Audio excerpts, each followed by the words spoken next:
Hi, I'm Richard Pountney and I'm a Principal Lecturer in Curriculum Development in the Sheffield Institute of Education at Sheffield Hallam University. I'm also co-convener of the Bureau Curriculum Assessment and Pedagogy Special Interest Group. Today I'm going to talk about the work that teachers do when they plan, design and make the curriculum and how they think about and understand it. I will start by discussing how teachers produce the curriculum, and then I will look at the role of teacher as curriculum maker and how it applies in schools.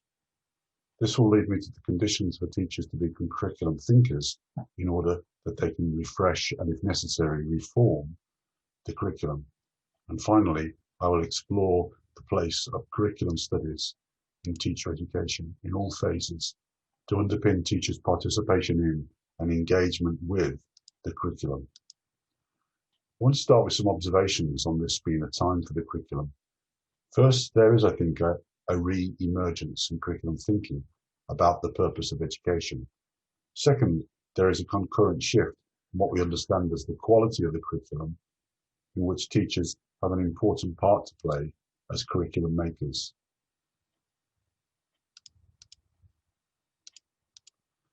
This is evident in the New Schools Inspection Framework and the emphasis on the importance of children developing a deep body of knowledge. So how do teachers produce the curriculum, and to what extent does the mandated curriculum promote or hinder teachers' participation in this? In this first section, I want to discuss the role teachers have in producing the curriculum. The day-to-day work that teachers do is mainly in delivering the curriculum that is made by others, particularly early in a teacher's career. Syllabuses are followed and national curriculum adhered to, and this is the default position for most teachers. Given the time pressures of busy schools, timetables, and classrooms, it's perhaps not surprising that teachers' repertoires of curriculum production are limited to schemes of work and lesson plans. But we need to know more about these practices and how teachers enact the curriculum, what this entails, when it takes place. One meta-framework of curriculum making based on extensive empirical studies of curriculum decision making in the US stipulates three interrelated arenas. The first is the policy curriculum, or the abstract or ideal curriculum, which defines the connection between schooling and policy. The second is the program curriculum, which translates curriculum policy into instruments that are used in actual curriculum events. And then the classroom curriculum, made up of these curriculum events, jointly developed by teachers and students to achieve instructional goals. In this framework, curriculum is seen as an enactment of policy. Basil Bernstein suggests that this is an example of what he refers to as the totally pedagogized society, where learning, and to that matter teaching, is constituted as a performance rather than a competence, and in which teachers are trainable generically. Bernstein uses a conceptual tool called the pedagogic device, and he argues that the discourse of the curriculum is governed by rules that operate in how curriculum knowledge is produced, recontextualized, and reproduced.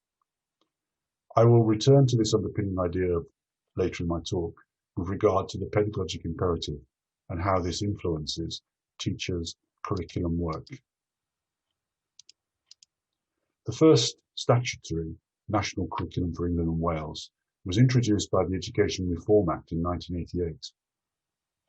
Welcomed by teachers initially as the inclusive means to develop the curriculum, it has become perceived as state control over content matter to be taught, an associated reduction of teachers' agency in deciding what their pupils need.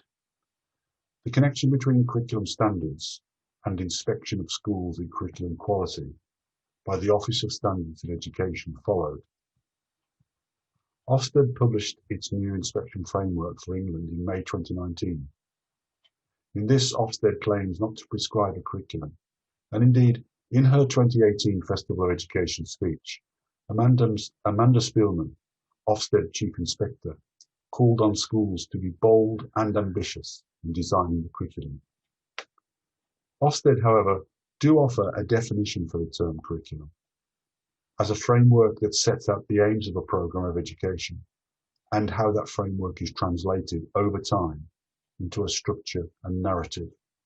And finally, how the knowledge and understanding pupils have gained is evaluated. Ofsted maps these ideas against the key words intent, implementation, and impact that inspectors have been asked to explore when evaluating the quality of schools' curriculum. Intent is examined in how uniquely curriculum design is related to the local context of the school and students' needs, and where a consensus on the curriculum approach and subscription to its principles exists. This underlying tenet is that high-quality curricula are linked directly to the degree of coherence in the design and delivery of the school's curriculum. But this idea is contested to an extent, and the words of Lawrence Stenhouse stand as a stark contrast to the view of a mandated curriculum. He says, a curriculum, like the recipe for a dish, is first imagined as a possibility and then the subject of experiment. The recipe offered publicly is, in a sense, a report on the experiment. Similarly, a curriculum should be grounded in practice. It is an attempt to describe the work observed in classrooms, that it is adequately communicated to teachers and others. Finally, within limits, a recipe can vary according to taste. So can a curriculum. The idea of the curriculum as process rather than product resonates with Stenhouse's ideas on the curriculum, which he says is a function of knowledge that does not determine behaviour but liberates it.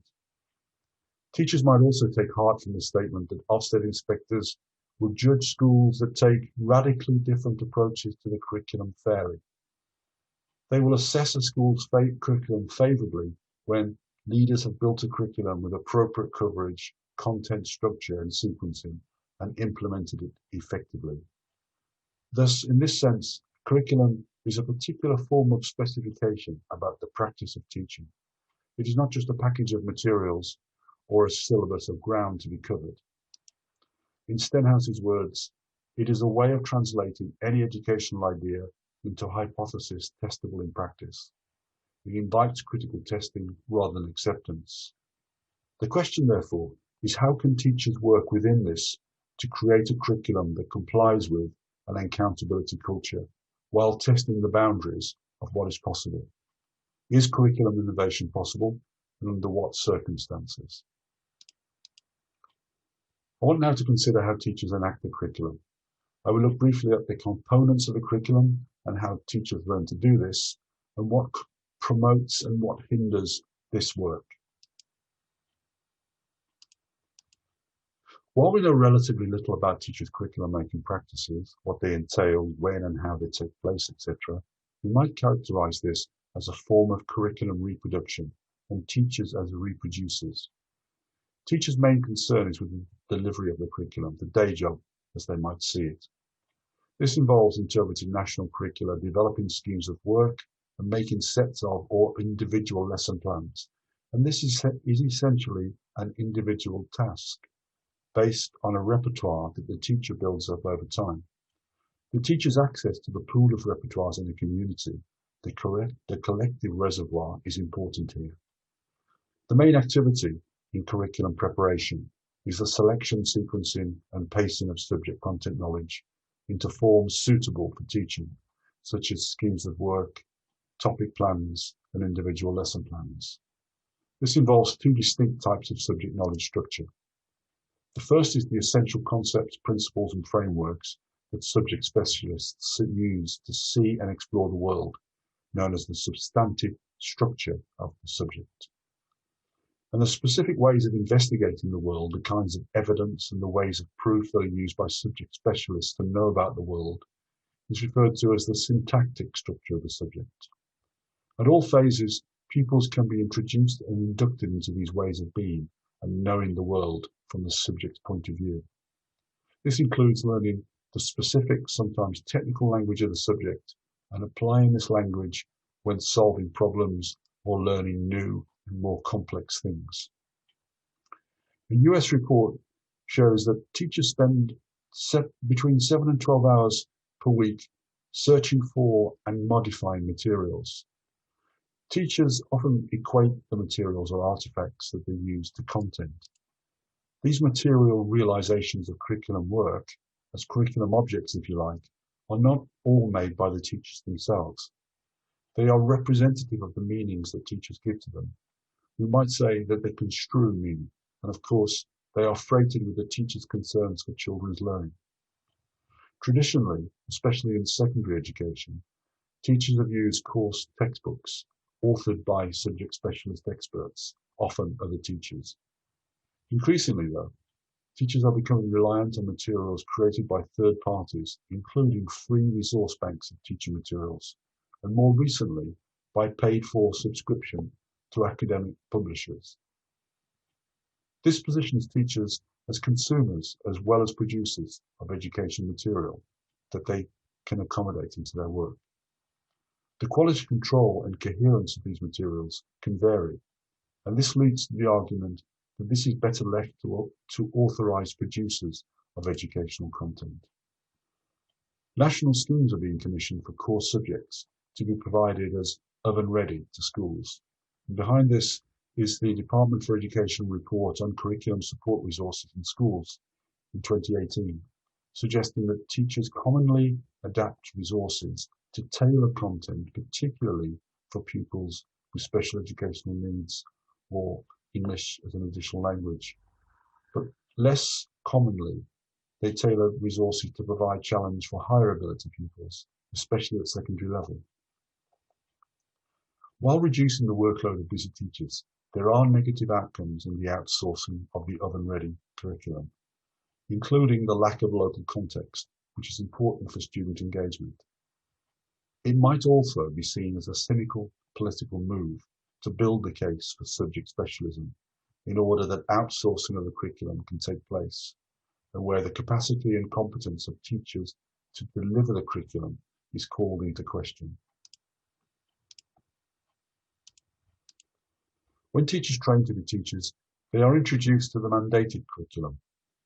The debate about what this induction to the curriculum should contain and cover is often framed by arguments about what future skills and knowledge children need, and notions of lifelong learning and 21st century skills.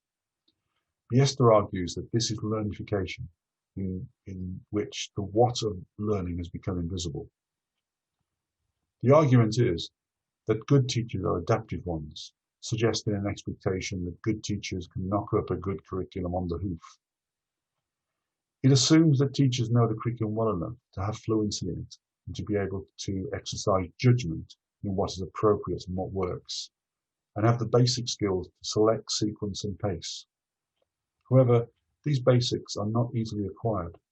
For example, knowing how long to spend on a curriculum topic and critically when to move on is an essential pacing skill developed over time. Left to chance, these sequencing and pacing skills become predominantly in-the-moment pedagogical decisions. They are focused on delivery and what I have to teach the next day. Our research in New Zealand and England schools show this activity to lie between pragmatic and principled, and that where teachers position themselves on this continuum has implications for the coherence of the curriculum. Teachers also feel they have little control over the curriculum, and this contributes to a low sense of job satisfaction, with effects on teacher retention. The conception of teacher as a reproducing rather than as a recontextualizing curriculum agent promotes an uncritical acceptance of the prescribed curriculum. Moray reminds us that for teachers to feel able and ready to be involved in curriculum development, they require the recognition rules in order to know what a good curriculum looks like, and the realization rules for bringing the curriculum into existence. If teachers do not have these understandings, their curriculum making is much more likely to be expedient. We know that professional development is claimed to be more effective when it involves training in subject knowledge rather than general pedagogical techniques that are divorced from the content and context of learning. The impact on teachers' classroom practice is greater when both training on subject knowledge and pedagogical techniques are delivered together. It is also important for teachers to check their own understanding of what works and to not take at face value their own allegiance to a particular method of teaching. It also helps when teachers' explicit attention in the classroom is guided towards the specialized language and system of meanings that surround subject content. The Education Endowment Fund report highlights the 3 tiers of vocabulary, and in particular, Tier 3 low-frequency words that are domain-specific and are most likely learned in a subject context. For example, the concept of mass in science. The importance of teachers' subject knowledge is recognised in England in the Department for Education's Early Career Framework, introduced to provide a professional development programme for early career teachers. This provides an entitlement to a 2-year programme of professional development mapped to the teacher standards, designed to help early career teachers to develop their practice knowledge and working habits. While the framework claims to be research evidence-based, when I search for curriculum development in the EEF's evaluation toolkit, it throws up 29 results, many of which have little to do with the design and planning of curriculum and curriculum content, but rather on the delivery and pedagogy of it. This is at odds with the substantive aspect of Standard 3. A closer look at the Early Career Framework Section 3, Subject and Curriculum, linked to Teacher Standard 3, which is Demonstrate Good Subject and Curriculum Knowledge, shows how this is set out as learn that and learn how to statements. And I've highlighted 2 here that I feel are indicative of a particular emphasis on curriculum. And the first highlighted is the learn that statement that secure subject knowledge helps teachers to motivate pupils and teach effectively. The second highlighted is a learn how to statement that to deliver a carefully sequenced and coherent curriculum, teachers should ensure pupils' thinking is focused on key ideas within the subject. I've highlighted 2 further statements here. That teachers should learn that carefully sequencing teaching is important if pupils are to learn new ideas by linking those ideas to existing knowledge, and to organise this knowledge into increasingly complex mental models. And that teachers should learn how to help pupils apply knowledge and skills to other contexts by ensuring they have relevant domain-specific knowledge, especially when being asked to think critically on a subject. Note the acknowledgement here that critical thinking may be specific within a subject. These examples, I feel, illustrate the importance given to these ideas in teachers' early careers. The kinds of questions that the Early Career Framework asks early career teachers is shown in an example on this slide. And it's indicative of how subject knowledge is viewed and understood. The first question is intended to prompt early career teachers to articulate their understanding of how subject knowledge is developed over time and techniques they have used, such as sequencing of content and assessing understanding. And the second, the key point to be made, is that all subjects are structured by key ideas, concepts or collection of ideas, including specific subject skills that shape how the subject is understood and developed. And this is important at all phases of schooling. Notable in the final question in the task is the emphasis on ensuring pupils have relevant domain-specific knowledge, especially when being asked to think critically within a subject. It's worth noting the intended sequence in these 3 questions and how teachers' responses to these can be short-circuited by the need for expediency in busy classrooms. So what has prompted this focus on subject knowledge in teacher education? Subject knowledge and high-quality teaching are the main themes of the independent review of the primary curriculum in 2009. Ofsted subject reports have shown the considerable demands on teachers' subject knowledge across the primary curriculum, not least in requiring them to understand how pupils learn in different subjects. Notably, the role of the subject leader was too limited a role, and teachers had too little support to carry it out effectively. However, note the observation that strong general teaching skills more than made up for any weaknesses in their knowledge of the subject they were teaching. even allowing for the recognition in the report that this leads to a failure to tackle specific subject errors and misconceptions. This appears a fudge.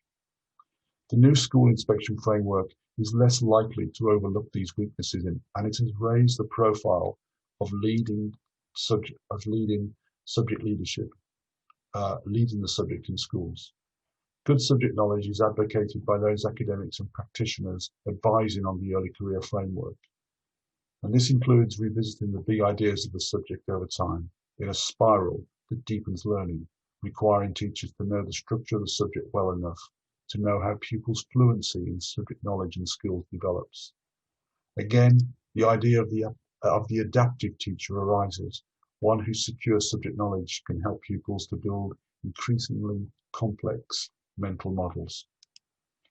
I want to return to the idea of teachers as curriculum thinkers, how pedagogy dominates this thinking, and the part played by curriculum subjects, curriculum knowledge, and curriculum leadership.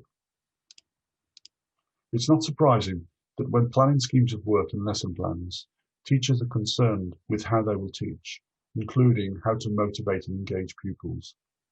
However, the degree to which the teacher can individualize a lesson is limited, leading to a tendency towards generic learning-focused activities.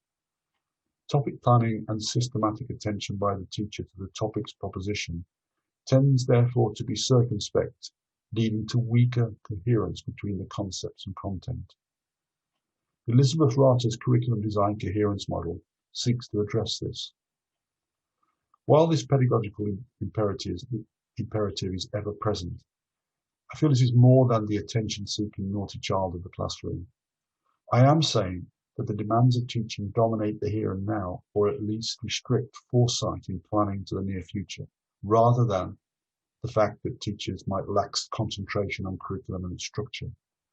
I also would like to acknowledge an alternative view that teachers are exerting their autonomy when they focus primarily on how they teach over what they teach. And this is a sphere of practice that they have the most influence over.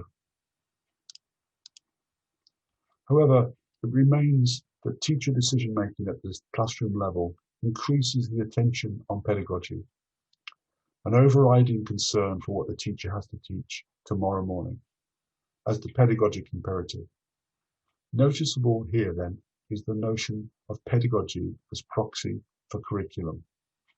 As Dylan Williams articulates, a bad curriculum well taught is invariably a better experience for students than a good curriculum badly taught.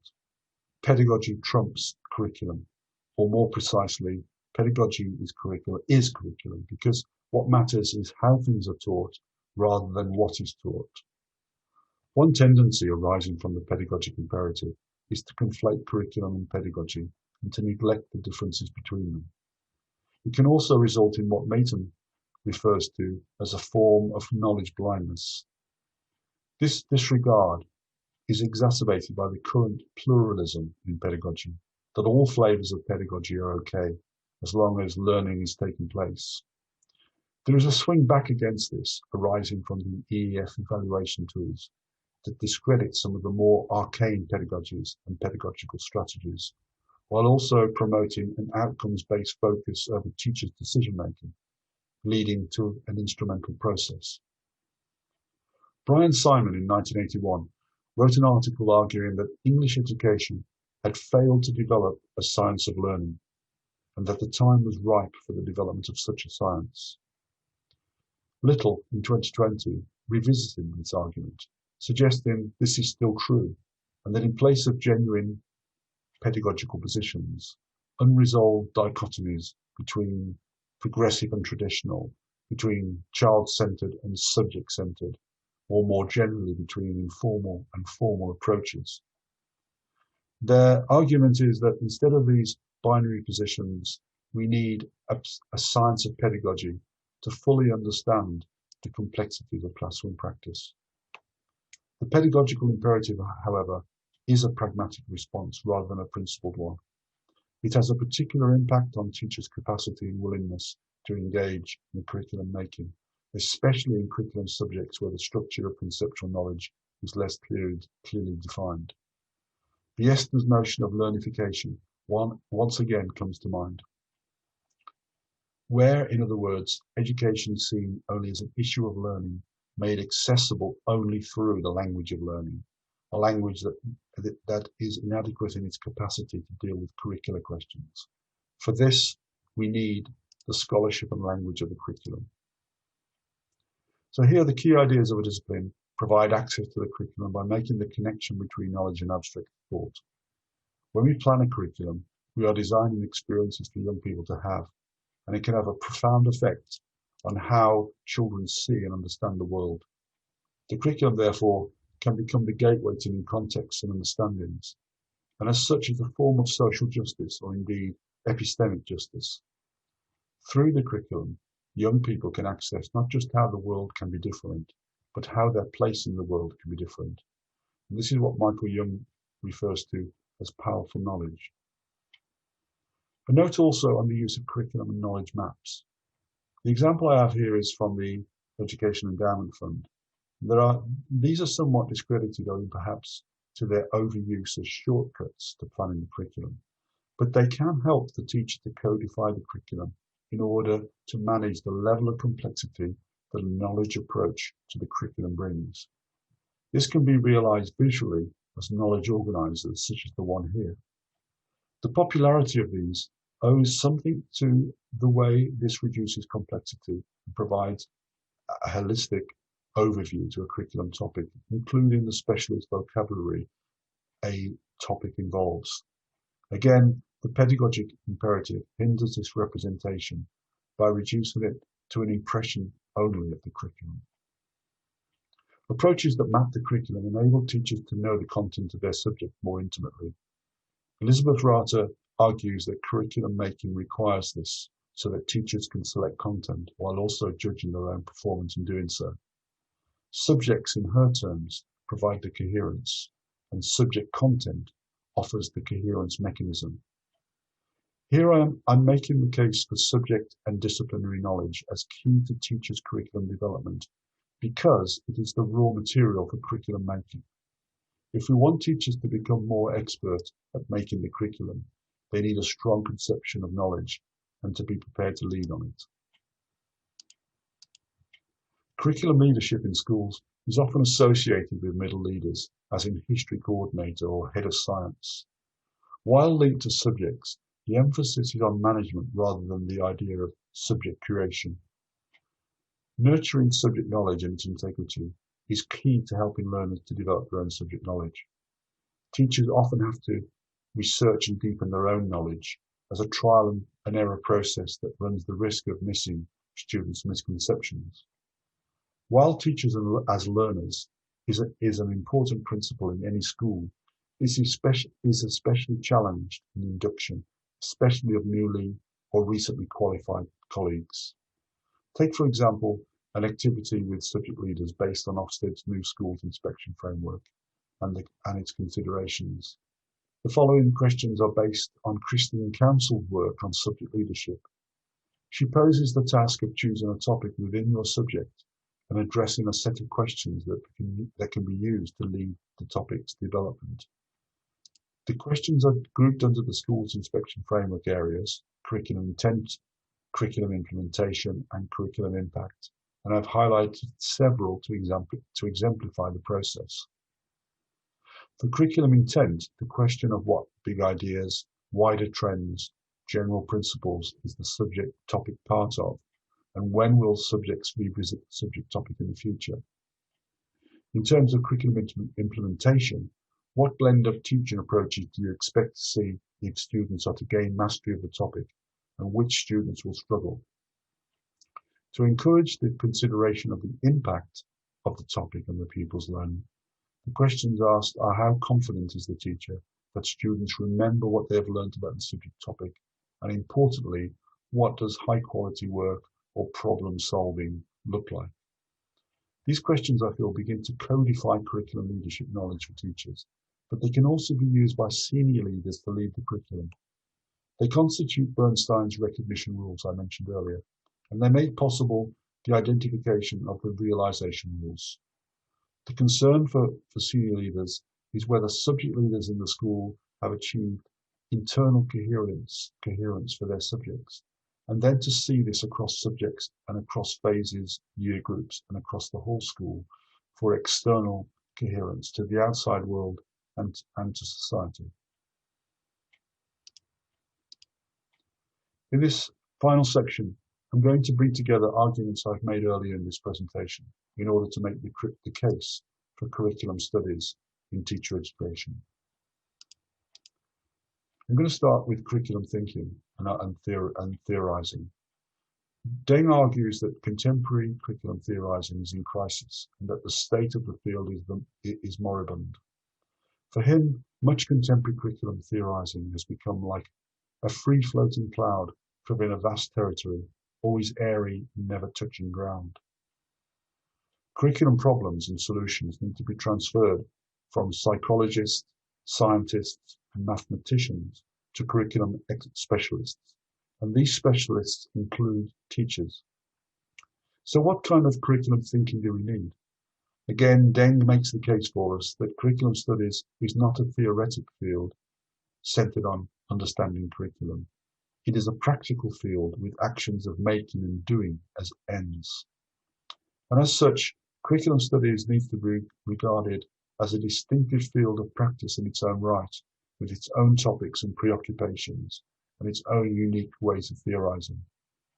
Furthermore, curriculum thinking needs a kind of boundary crossing that makes possible and thinkable new forms of the curriculum, including interdisciplinary ones that take account of the realities of schools and classrooms. Indeed, as I argue in a paper with Graham McPhail, it is attention to the disciplinary boundaries that makes boundary crossing possible, while also avoiding the pedagogic imperative. It must be learner engaged, but it also needs to be teacher led. Rethinking how we theorize the curriculum in order that we can reform practice leads to the questions we can ask about the curriculum. This theorizing requires translation devices that connect theory to practice and identify the continuum between pragmatic and principled curriculum making. These devices can be made and applied by teachers. Therefore, curriculum practice entails deliberative decision making that addresses specific issues and problems arising from a need or a desire for improvement. Deliberative decision-making requires the use of theory to illumine and interpret those specific issues and problems. Returning to Amanda Spielman's call to schools to be bold and ambitious in making the curriculum, how possible is it for schools to have a curriculum that is non-standard and for teachers to be able to defend their curriculum? Clark reminds us that rather than indoctrinate student teachers into a passive acceptance of the official status quo of the mandated curriculum, attention must be given to helping them critically to assess the merits of what they're required to implement in the classroom by offering alternative curriculum models. This will only be possible if their study of the individual components of the mandated curriculum is contained within a wider framework of curriculum studies, where competing theories, models, approaches, etc., can be rigorously investigated and critiqued. Initial teacher education should subject the curriculum to the strongest critical scrutiny possible. This requires redefining how teachers and learners are viewed as active, autonomous makers of knowledge, or where knowledge is not simply transferred. Here, the professional identity of teachers can include curriculum maker as active participants in creating the curriculum, rather than merely reproducing it. By shifting to being recontextualizers, teachers can engage with plans, designs, and the curriculum materials as systems of meaning that they assign to their work, where non-participation is an absence of meaning and a reduction to their work as a performance. And finally, if teachers can resist the pedagogical imperative, they will prevent a loss of meaning of what the curriculum is for and how it can be different. Left unchecked, teaching will continue to drift towards the pragmatic and the instrumental. A bold curriculum, therefore, is a principled one. Thank you.